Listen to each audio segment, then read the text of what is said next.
All right, this is the Lodz Ghetto Uprising by Brad, Damien, and Coleman.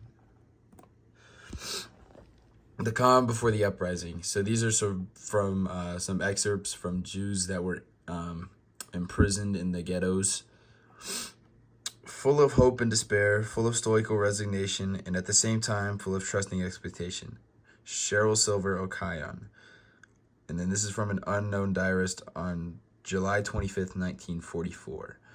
2 hours past midnight, I can't sleep because of the bed bugs and my own agitation. For 5 years, I kept my patience, and now it's suddenly gone.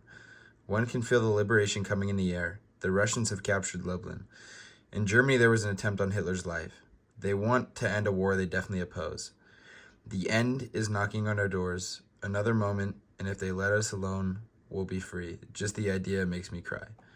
And then this is a survivor testimony right here. I don't want to open it because I'm afraid that it's going to mess up my video. Even with the hate being put out by the Nazis, there were families that would help the Jews in the ghettos and the camps and bring small amounts of foods for the kids, and they would help get clothing into the camps. These were some of the risks taken by the Jews that were imprisoned in the ghettos. The Jews risked their lives to live longer, and one reason the ghetto was not killed was due to the Nazis running the ghetto. They were using it to get rich by taking most of the money and goods and letting the Jews work, but taking half of it, if not all of their pay, and leaving them with little to survive or none at all. This points to a truly bizarre situation, utterly eccentric in its tragedy. Greiser's fanatical anti-Semitism. His hatred and his obedience outweighed any rational consideration. He accepted the execution of production altogether with the execution of Jews. The Jews' homes and lives were risked for a chance of tomorrow and a future for their kids. And then here's another survivor testimony. All right. Motivations. So one of the motivations was lack of food, and it was one of the main reasons the Jews wanted out. Jews within the Lodz ghetto had an average daily intake of 1,200 calories, which led directly to starvation and even to death. Another reason was the lack of space for Jews. As many as 5 to 6 Jewish families were crammed in one house at a time. The working was hell, as well as there being no food. Cramped housing and very long hours at work broke the body and mind.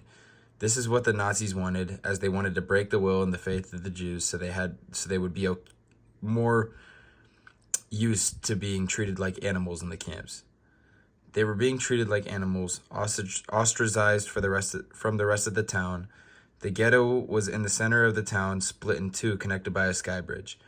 They were seen as a joke or less than human than non-Jewish Germans in the town. And then this is another survivor testimony here at the bottom. Consequences. So this is the backstory from one of the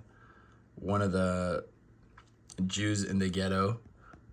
So Blanka was an only child from Lodz, Poland.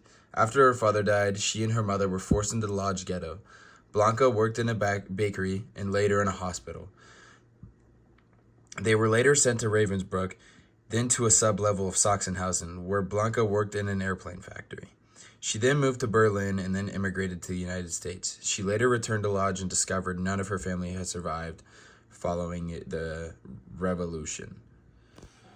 And then here's her survivor testimony. From August 9th to August 28th, the SS and police deported over 60,000 Jews and Roma Sinti people to the Auschwitz-Birkenau killing center. These were the last remaining 60,000 Jews left in the camp. After the deportation, the physical structures of the ghetto were not destroyed. However, the community was. Many buildings in the ghetto fell to neglect or were used for different purposes later on. And then here's our works cited page, which was really just the yadvashem.org. And then that's our presentation. Thank you very much, Ms. Parsons.